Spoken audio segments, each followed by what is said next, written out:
Balak and Balaam. The story.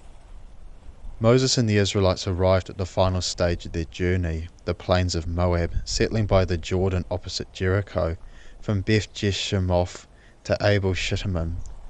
The king of Moab, Balak the son of Zippor, was aware of the defeat the Amorites and their king Sihon, and the Bashamites and their king Og suffered at the hands of Israel in the nearby lands of Aron and Edrei, respectively.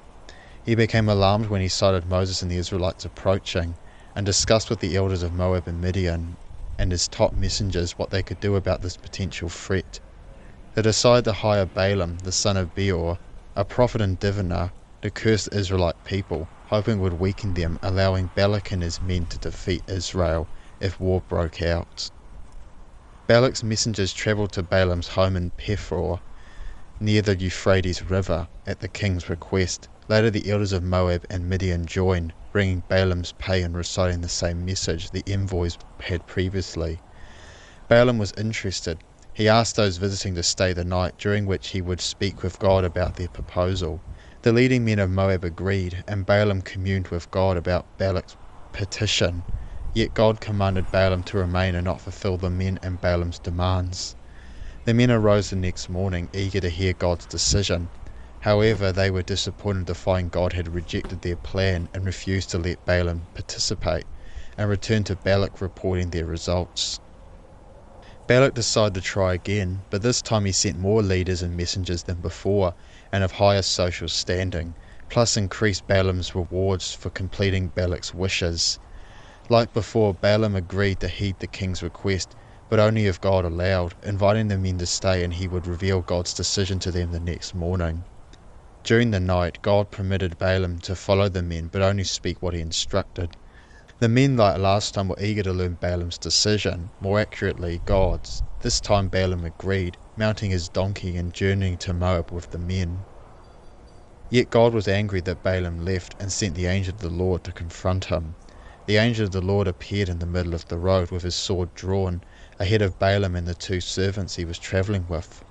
No one saw him apart from Balaam's donkey, who tried to flee into a nearby field, but Balaam, believing she was just misbehaving, struck her with his stick to correct her path. The angel of the Lord appeared to Balaam again, and again Balaam's donkey was the only one who saw him. Afraid, the donkey pressed herself against one of the two walls on either side of the path, trapping Balaam's foot. Again, Balaam struck his donkey, thinking she was just being difficult. The angel of the Lord closed in on the pair, blocking all their exits. Terrified, the donkey lay flat on its stomach, and Balaam struck her for the third time, for her supposed disobedience. After this third time, the angel of the Lord opened the mouth of Balaam's donkey, who confronted her owner about his attacks. Balaam retorted he would have killed her if he could, because of her continued disobedience. Balaam's donkey questioned him, saying that she had never acted this way before. Balaam acknowledged that she had not. Balaam then saw the angel of the Lord and bowed low to the ground before him. The angel of the Lord scolded Balaam for striking his donkey, claiming he would have killed him if she had not turned from him. Balaam admitted he didn't see the angel of the Lord standing there, promising to turn back and return home if he wanted. The angel of the Lord told him to continue, but only speak the words he would command. Balak met Balaam when he arrived at Moab. He asked Balaam what kept him, suggesting his incentives weren't good enough. Balaam reassured Balak that they were, and confirmed he had a message from God. The pair travelled to Kiriath-huzoth, where they sacrificed and ate oxen and sheep before moving to the high place of Baal the next morning. Balaam can see the Israelites from here, and asked Balak to build 7 altars and bring him 7 rams and bulls to sacrifice. Balak completed Balaam's order, and the two offered 1 ram and 1 bull on each altar. Afterward, Balaam instructed Balak to wait by the sacrifices, and he would inquire of God on a bare hill nearby. Balaam returned with God's message, and in front of Balak and the leaders of Moab recited the words of God. Yet instead of cursing the Israelites, blessed them. Balak was furious. He demanded Balaam explain himself, but Balaam replied that he must do as God commanded. So to try and achieve his desired result, Balak took Balaam to another spot. He, Balaam, and the leaders of Moab journeyed to the top of the mountain Pisgah. in the field of Zotmim, where Balak and Balaam performed the same sacrificial process as before. Again, Balak waited by the offerings, and Balaam isolated himself to hear from God. Balaam returned and delivered God's message, which again was a blessing, not a curse, as Balak requested. Balak was furious with Balaam, so he and Balaam left for another location to try for a third time to curse Israel. This time they went to the mountain Peor, where they repeated the sacrificial process from the previous two attempts. Balaam left to speak with God while Balak waited by their sacrifices. However, when Balaam was alone, he didn't seek a message from God. Instead, he looked from the mountaintop at the Israelites camping in the valley below. God's spirit overtook him at some point, and he prophesied blessing on them. Balak heard Balaam's blessing and was infuriated. He scolded Balaam for failing to curse the Israelite people, despite him giving him 3 chances, and insulted that Balaam saw the fee Balak offered as insufficient. Balaam responded by claiming, like times before, that he could only do and say as God commanded, after which Balaam prophesied a blessing on Israel, then looked at Elimelech and Ketanite and blessed them again, and blessed the Israelite people one final time, before he and Balak parted ways. Digging deeper. We'll spend this section exploring the 7 blessings Balaam prophesied on the Israelites.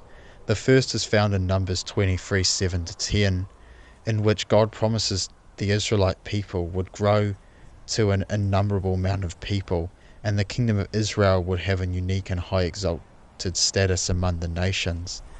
The part concerning the growth of the Israelites seen in verse 10 could be a callback to God's conversation with Abraham in Genesis 15:5, Genesis 17:5, and later in Genesis 22:17, where God confirms that he would greatly multiply your seed as the stars of the heavens and as the sand which is on the sea shore, and your seed shall possess the gate of their enemies.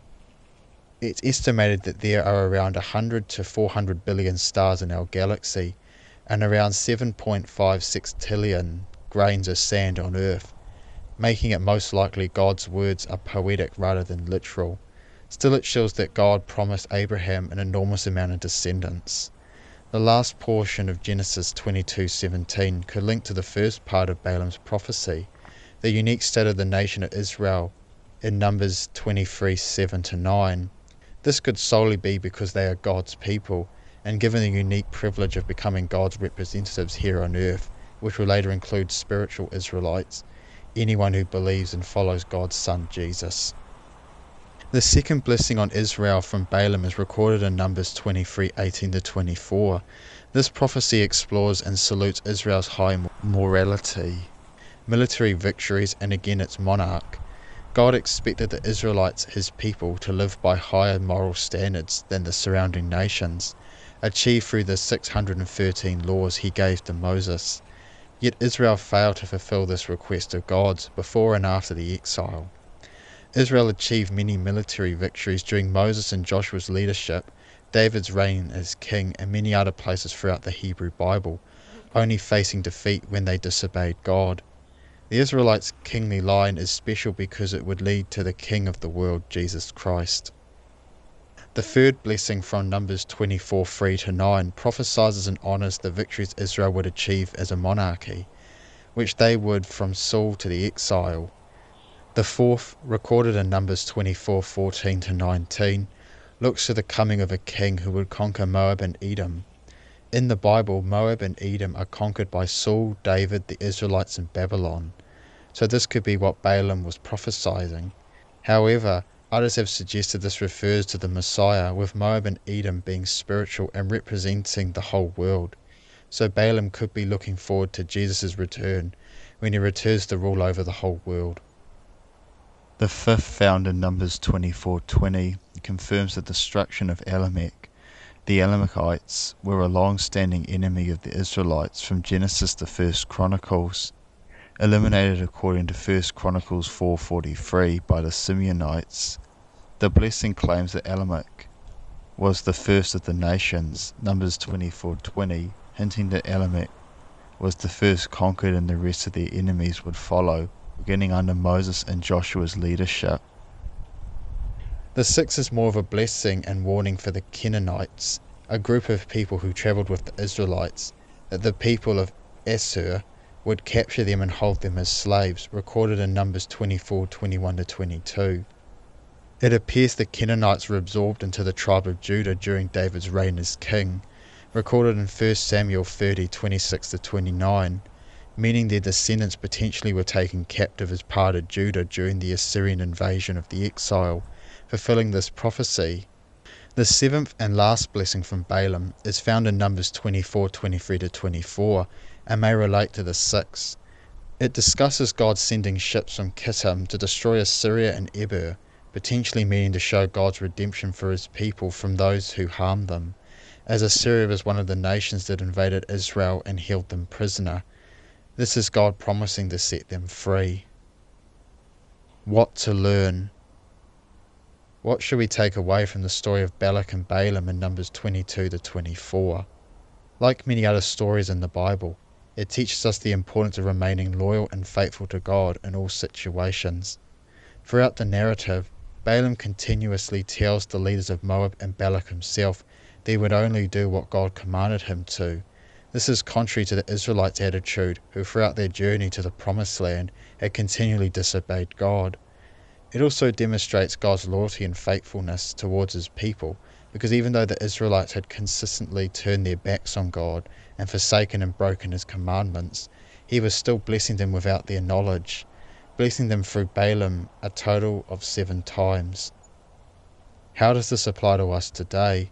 Like Balaam, we too need to stay faithful to God and his commands even when outside pressure and temptation comes our way. Balaam stayed loyal to God despite being offered riches and honours by Balak. Balaam stayed loyal to God despite growing pressure from Balak to complete his demands. It also shows us that, like the Israelites, God will continue to love us, stay loyal to us, and remain faithful to us, even if or when we aren't to him. We should humble and confront us, knowing God will always be there for us.